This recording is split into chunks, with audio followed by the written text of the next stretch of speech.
Alors, je vous remercie tout d'abord d'être venus si nombreux aujourd'hui dans notre belle commune de Lasnar, dans le Beaujolais.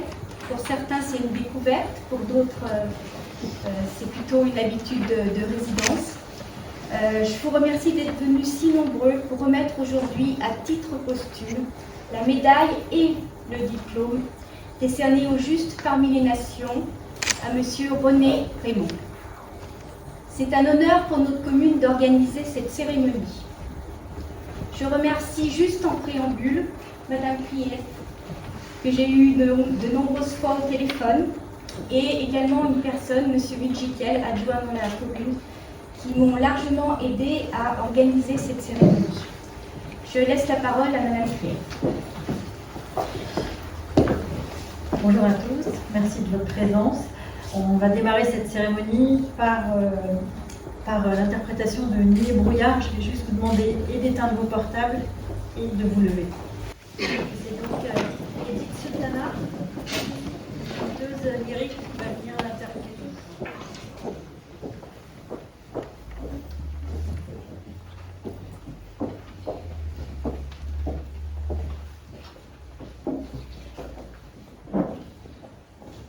Ils étaient 20 et 100, ils étaient des milliers, ils aimaient tremblants dans ces wagons plombés, qui déchiraient la nuit de leurs ongles battants. Ils étaient des milliers, ils étaient 20 et 100. Ils se grouillaient des hommes, n'étaient plus que des nombres, depuis longtemps le rêve avait été jeté, et que l'homme retombe, il ne reste qu'une ombre. Il ne devait jamais plus revoir un été. Le fluteur d'automne et son hâte du temps survivre encore un jour, une heure, obstinément. Combien de tours de roue, d'arrêts et de départs qui n'en finissent pas de distiller l'espoir. Il s'appelait Jean-Pierre Natacha au sommet, certains priaient Jésus, Jéhovah, Vishnu. D'autres ne priaient pas, mais qu'importe le ciel, ils voulaient simplement ne plus vivre à genoux. Ils n'arrivaient pas tous à la fin du voyage. Ceux qui sont revenus peuvent-ils être heureux? Ils essaient d'oublier, étonnés qu'à leur âge, les veines de leurs bras sont devenues si bleues. L'isolement guettait du délire d'or, la lune se taisait comme vous vous taisiez. En regardant au loin, en regardant dehors, votre chair était tendre à leur chien policier. Vous dites à présent que ces mots n'ont plus cours, qu'il vaut mieux ne chanter que des chansons d'amour, que le sang sèche vite en entrant dans l'histoire, et qu'il ne sert à rien de prendre une guitare. Mais qui donc est de taille à pouvoir m'éviter? L'ombre s'est fait humaine aujourd'hui, c'est l'été. Je twisterai les mots s'il fallait les twister, pour qu'un jour les enfants sachent qui vous étiez. Vous étiez 20 et 100, vous étiez des milliers, nus et maigres, tremblants pour ces wagons plombés, qui déchiriez la nuit de vos ongles battants. Vous étiez des milliers, vous étiez 20 et 100.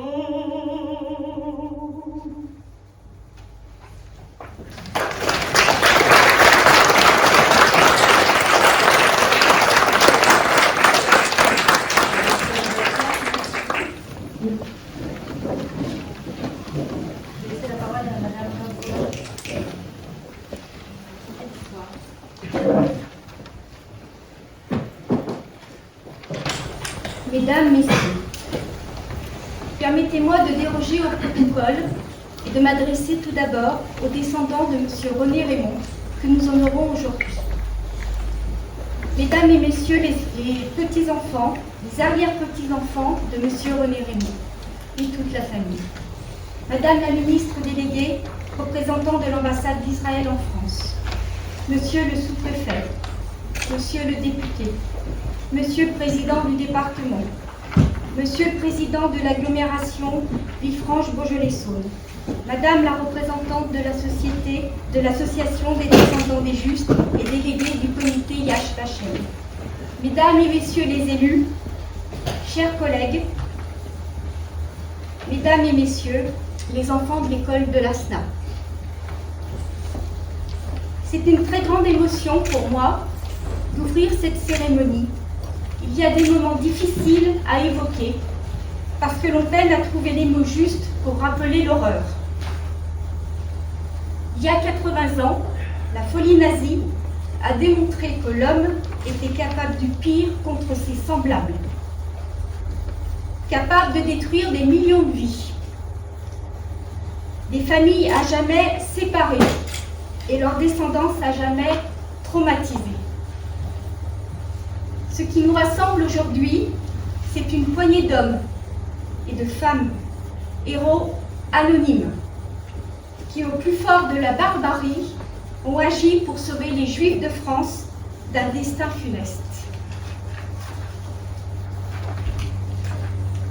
Pendant que certains se rendaient complices de ces crimes et que d'autres faisaient semblant de ne rien voir, des femmes et des hommes ont agi pour dire non à cette barbarie. Pour eux, pas de peur, ni calcul, ni hésitation. Une seule évidence, celle d'agir pour sauver des vies. Parmi ces héros anonymes, il y eut René Raymond, père de 4 enfants, employé de commerce de la société dirigée par André Seligman. Dès le début de la guerre, la famille décide de partir et de trouver un refuge ailleurs. La famille Seligman était établie à Vaucouleurs, en Lorraine, et possédait une usine familiale de chemises comprenant des ramifications dans toute la France. Elle s'installe alors à Lyon. André, le père, continue de s'occuper de l'entreprise familiale qui emploie un certain nombre de représentants de commerce, dont René Raymond. En novembre 1942, Lyon et Villeurbanne sont occupées et la situation des Juifs se dégrade très rapidement. Les perquisitions et les arrestations au domicile se multiplient. La Gestapo se présente chez les Seligman. Heureusement, les 2 petites filles du couple, Claudine et Janine, avaient été mises à l'abri en Savoie avec les grands-parents maternels. Elles n'étaient pas là au moment de l'arrestation. Louis et Simone Lamure, qui travaillaient pour la famille Seligman, qui étaient présents ce jour-là, ont gagné du temps et ont permis la fuite d'André Seligman par la fenêtre. Par la suite, monsieur et madame Lamure donnent l'autorisation d'utiliser leur nom pour leur sauver la vie. René Raymond se charge alors de fournir dans un premier temps des vrais faux papiers, ainsi que des certificats de baptême au nom d'emprunt Lamure. Puis, monsieur Raymond organise la fuite de toute la famille vers la Suisse avec un passeur de la région des Rousses dans le Jura. Le 1er mai 1944, René Raymond accompagne, malgré les risques encourus, la famille Seligman, en train, puis en car dans le Jura, dans la région des Rousses, où se trouve le passeur qui a une ferme qui jouxte la frontière. Le passage s'effectue de nuit, dans la forêt enneigée et abrupte, au pas de course, jusqu'à ce que 2 soldats suisses les somment de s'arrêter. Ils sont donc sauvés. Les lois antisémites obligèrent les Seligman à renoncer à s'occuper directement de leur entreprise. Et c'est M. Raymond qui fut chargé de défendre leur intérêt vis-à-vis du commissaire aux questions juives qui surveillait leur dépôt à Lyon. M. Raymond a contré toutes les fois que c'était possible les décisions du commissaire aux questions juives. Ça, c'est pour l'histoire.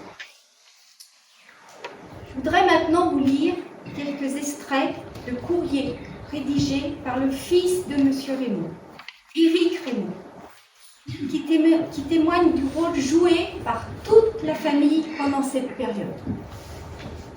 Je le cite. « J'avais 11 ans en 1941. Mon père avait 39 ans. De 1941 à 1945, j'ai vu passer de nombreuses personnes juives à la maison, sans bien comprendre ce qui se passait. La seule consigne que nous avions dans la famille était de nous taire. Puis, les années passant, j'ai compris que mon père était impliqué, dès 1941, dans une entreprise d'aide aux Juifs, en particulier à Villeurbanne, pendant les mois d'hiver, et au Chambon-sur-Lignon, l'été où nous logions. Quelques images sont restées gravées dans ma mémoire. L'échelle, au fond du jardin, qui permettait de sauter dans la propriété voisine en cas d'alerte. Mon costume d'éclaireur unioniste et mon sac tyrolien qui me permettait de ravitailler sans trop de risque telle ou telle personne que mon père avait cachée. La gravité de mon père, disant à mon frère aîné, avant de partir en voyage, si je ne reviens pas, il faudra faire ceci ou cela ou creuser ici ou là. Mon père est mort alors qu'il entrait dans sa 100e année. Peu de temps avant sa mort, après 50 ans de silence, il éprouva le besoin d'en parler. Il me parla de ce malheureux rabbin qui se fit rafler à cause d'une correspondance de train manquée et surtout de ses deux petites filles, Claudine et Janine Seligman, qui étaient bien arrivées en Suisse. Il est parti avec ses nombreux secrets. Combien de personnes ont-elles été aidées par Antoné Rémond? Combien d'entre elles ont-elles été accompagnées jusqu'à la frontière suisse? Probablement plus d'une centaine, selon le fils de René Rémond, qui ne le savait pas précisément. Son père était encore plus discret que jamais sur ces histoires. Parmi elles, un rabbin, ses amis Alfred Lévy, qui s'était réfugié au Chambon-sur-Lignon et qui habitait la maison qui appartient maintenant à l'accueil fraternel. La famille Baird de Villefranche, qui a échappé de justesse à l'arrestation. La famille Worms, Nordon, Marshall, Blotz, Wolf, Domenech, Baudouin, Dr Albert Cohen. Il lui avait simplement dit qu'à part ce pauvre rabbin, il n'avait jamais connu d'échec. Tous ont témoigné une vive reconnaissance à René Rémond après la guerre et la libération, comme en témoignent de nombreuses lettres reçues année après année. Monsieur Rémond est entré modestement dans un silence qui a duré presque 50 ans. Après la guerre, René Rémond est venu s'installer à Lasna, où il repose en paix. Il n'a jamais rien demandé. Il ne parlait pas de lui, ni de ses actes héroïques. Il trouvait tout simplement tous ces gens rencontrés dans ces années difficiles très courageux. Que dire de plus de cet homme, discret, qui menait une vie simple et normale? Que faire de plus pour cet homme? Simplement lui exprimer notre immense reconnaissance pour le bien qu'il a pu faire et lui remettre la médaille des justes. Je vous remercie d'être présent aujourd'hui pour honorer sa mémoire. Je veux également remercier les enfants de l'école élémentaire de Lasna et les instituteurs qui ont travaillé sur ce sujet ô combien difficile avec eux. Se souvenir, c'est aussi transmettre. La présence des enfants à nos côtés aujourd'hui est un beau symbole de mémoire et de transmission envers les nouvelles générations. Il est de notre devoir de perpétuer la mémoire de ces femmes et de ces hommes qui, au péril de leur vie et de celle de leur famille, ont sauvé des innocents victimes de la folie des hommes.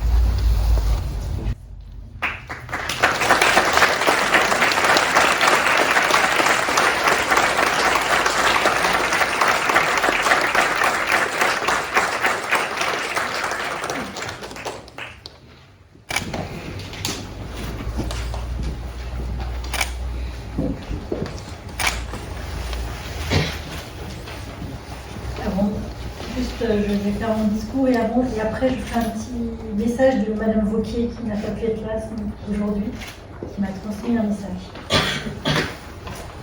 Madame Catherine Rabourdin, merci de nous accueillir dans votre commune.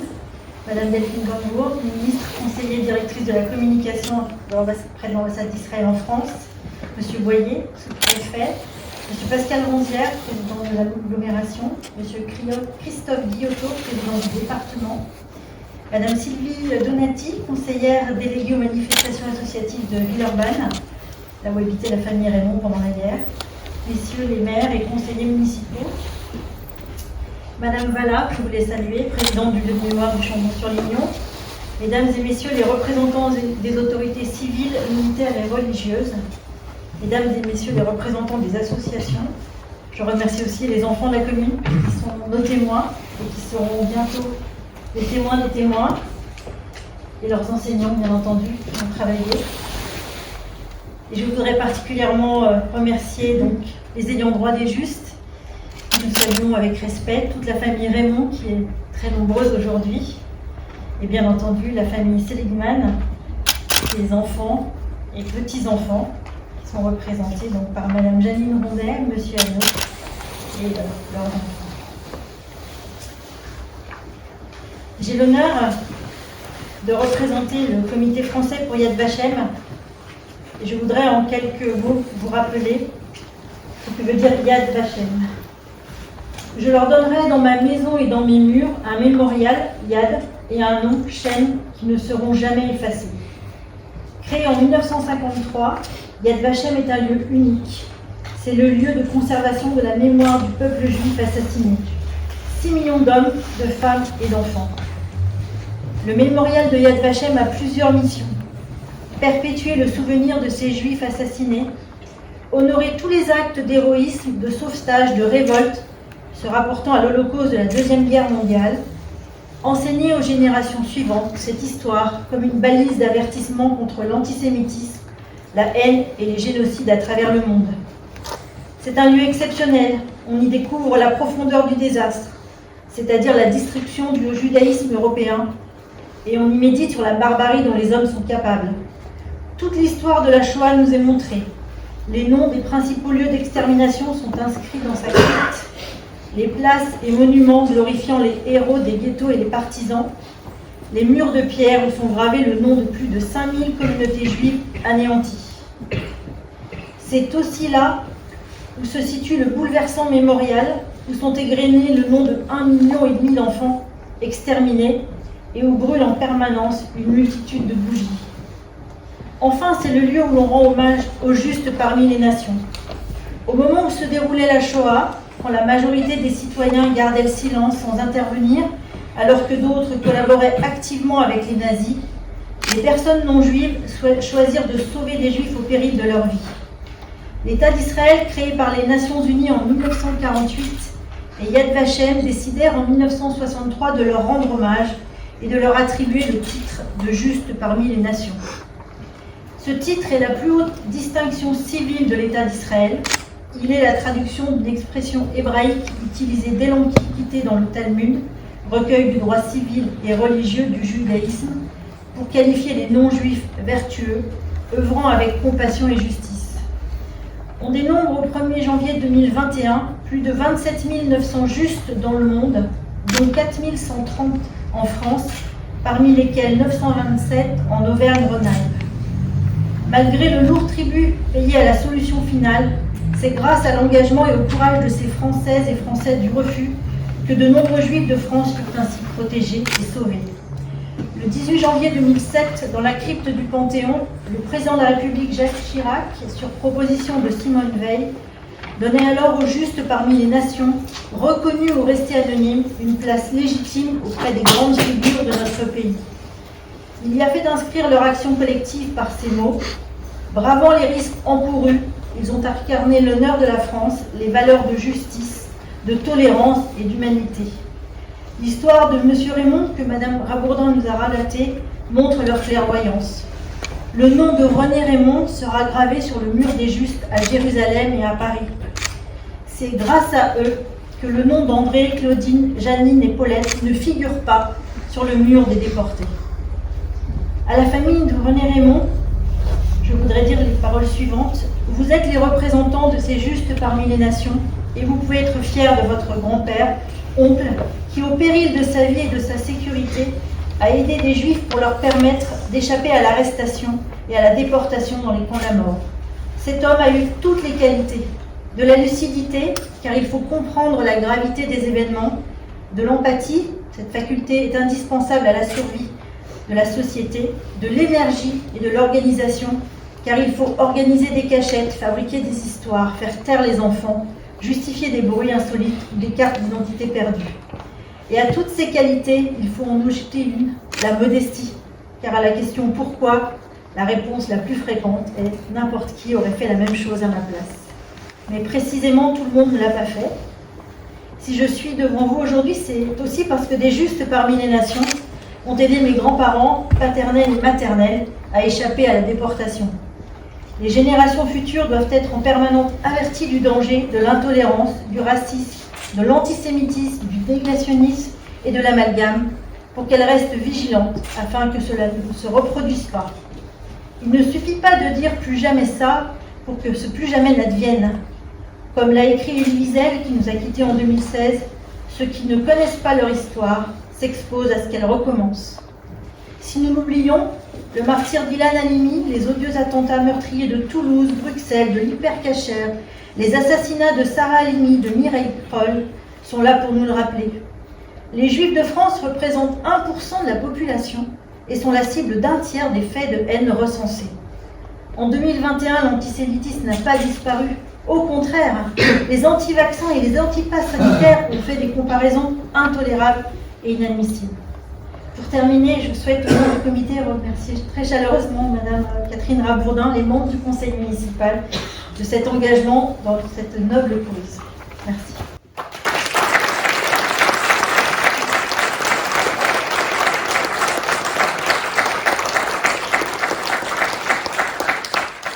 Je vais vous lire le message de Mme Vauquier. Donc, je lis tel quel. Je lis le message d'Éliane Vauquier, ancien maire du Chambon-sur-Lignon, fondatrice du lieu de mémoire, présidente d'honneur des villes et villages des Justes de France. Permettez-moi tout d'abord, en tant qu'ancien maire du Chambon-sur-Lignon, de vous saluer, Madame Catherine Rabourdin, maire de l'ASNA, et de vous dire que vous rejoignez aujourd'hui les villes et villages des Justes de France et que c'est un honneur. Je remercie très chaleureusement la représentante de Yad Vashem, Ariel Kriev, qui a accepté de dire ces quelques mots pour moi. J'ai en effet eu la chance de la rencontrer en compagnie de son père, Jean-Jacques Bloch, qui a été caché au Chambon-sur-Lignon et qui continue à partager son témoignage. Je salue également Mme Delphine Gambourg, ministre conseiller à l'ambassade d'Israël en France. Je tiens tout particulièrement à vous exprimer mes vifs regrets, chère Christiane Raymond, ainsi qu'à votre famille, de ne pouvoir être présente auprès de vous pour partager ce beau moment de reconnaissance. Reconnaissance exprimée par la famille Seligman, qui a tenu à ce que René Raymond, qui les avait protégés et sauvés, soit honoré de la médaille des Justes parmi les nations à titre posthume. C'est un honneur d'être présente auprès de vous par la pensée et par ces quelques mots prononcés du fond du cœur.